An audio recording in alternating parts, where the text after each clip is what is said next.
নমস্কার বন্ধুরা, কেমন আছো সবাই?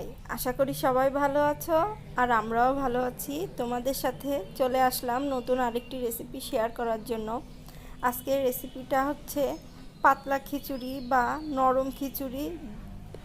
এখানে আতপ চাল এবং চালের অর্ধেকটা করে দুই রকমের ডাল নিয়েছি, আর নিয়েছি পেঁয়াজ আর কাঁচামরিচ। দেখো, আমি খিচুড়ির চাল এবং ডালগুলোকে একসাথে ভালো করে ধুয়ে নিচ্ছি।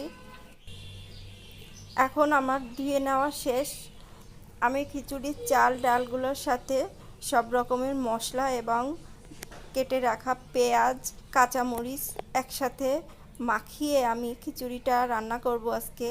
এটাকে আবার অনেকে মাখা খিচুড়িও বলে। এখানে আমি নিয়েছি লবণ, হলুদ, জিরার গুঁড়া, একটা মিডিয়াম সাইজের পেঁয়াজ কুচি করে নিয়েছি, আর কাঁচামরিচ নিয়েছি 4-5টা, আমি ফালি করে নিয়েছি। এখন সবগুলো উপকরণ আমি একসাথে মেখে নিব, সুন্দর করে মেখে নিব যতক্ষণ পর্যন্ত না সুন্দর করে সবগুলো উপকরণ দিয়ে মাখা হয়। এ পর্যায়ে আমি দিয়ে দেব তেল। আমি তেলটাও একবারেই দিয়ে দিব, আর রান্নার ভিতরে আর তেল ব্যবহার করব না। আমি সব উপকরণ একসাথে মাখিয়ে নিব।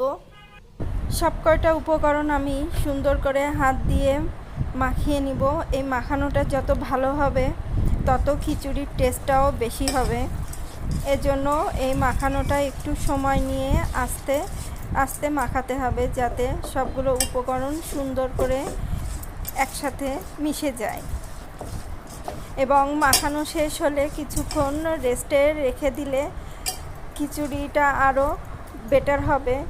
আমি এখানে আধা ঘন্টার জন্য রেস্টে রেখে দিয়েছিলাম, কারণ আমার হাতে অত বেশি সময় ছিল না। কেউ যদি পারে তাহলে যদি আধা ঘন্টার থেকে একটু বেশি রাখতে পারে খুব ভালো হয়, তাহলে খিচুড়ির টেস্টটা খুব ভালো হবে। এ পর্যায়ে আমি পানি দিয়ে দেব।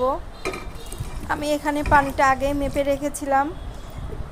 মেজারমেন্ট কাপের আমি 2 কাপ পানি দেব। আমি 1 কাপ পরিমাণ, 1 কাপের একটু কম পরিমাণ চাল আর ডাল মেপে নিয়েছিলাম। যেহেতু এটা নরম খিচুড়ি হবে, তাই পানির পরিমাণটা একটু বেশি দিতে হবে।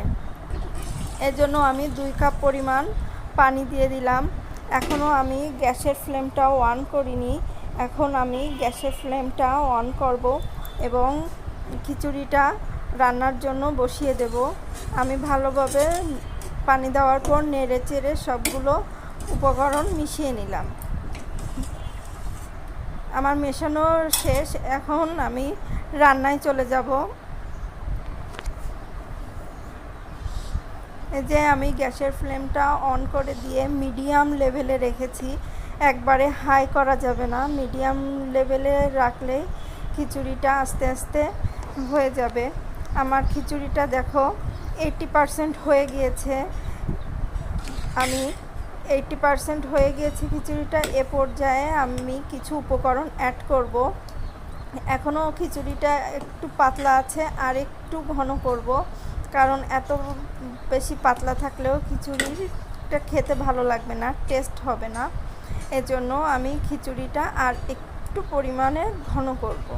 খুব বেশি ঘন করা যাবে না, তাহলে একেবারে ঘন হয়ে গেলেও খিচুড়িটা ভালো লাগবে না। একটা গ্রেভি গ্রেভি ভাব থাকবে, এমনভাবে খিচুড়িটা নামাতে হবে। এ পর্যায়ে আমি গরম মশলা দিয়ে দিচ্ছি। যেহেতু একটা নরম খিচুড়ি হবে, তো খুব বেশি গরম মশলা দেওয়া যাবে না। আমি 1 চামচের হাফ চামচ এখানে গরম মশলা দিয়ে দিলাম। গরম মশলাটা দিয়ে আমি খিচুড়িটার সাথে ভালো করে মিশিয়ে নিচ্ছি। গরম মশলাটা লাস্টে দিলে খিচুড়ি যখন খাওয়া হয় তখন টেস্টটা থেকে যায়। এজন্য আমার কাছে গরম মশলাটা লাস্টে দিলেই সবথেকে বেশি ভালো লাগে। আর এক্সট্রাভাবে আমি একটু সরিষার তেল দিয়ে দিচ্ছি। খিচুড়ি লাস্ট পর্যায়ে সরিষার তেল দিলে খিচুড়ির থেকে সরিষার তেলের ফ্লেভারটা পাওয়া যায়। যখন খাওয়া হয় তখন অন্যরকম একটা টেস্ট আসে।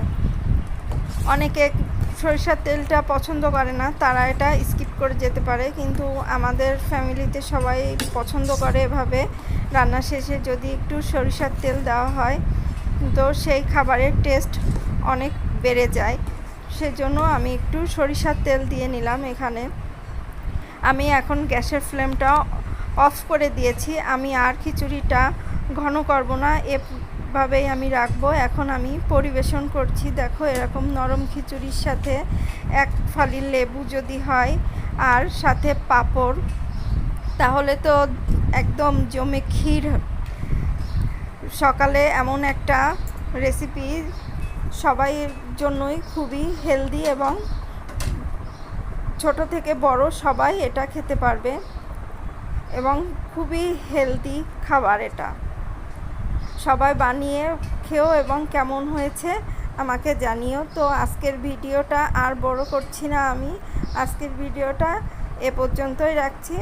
পরে আবার নতুন কোনো ভিডিও নিয়ে দেখা হবে। ততক্ষণ সবাই ভালো থেকো।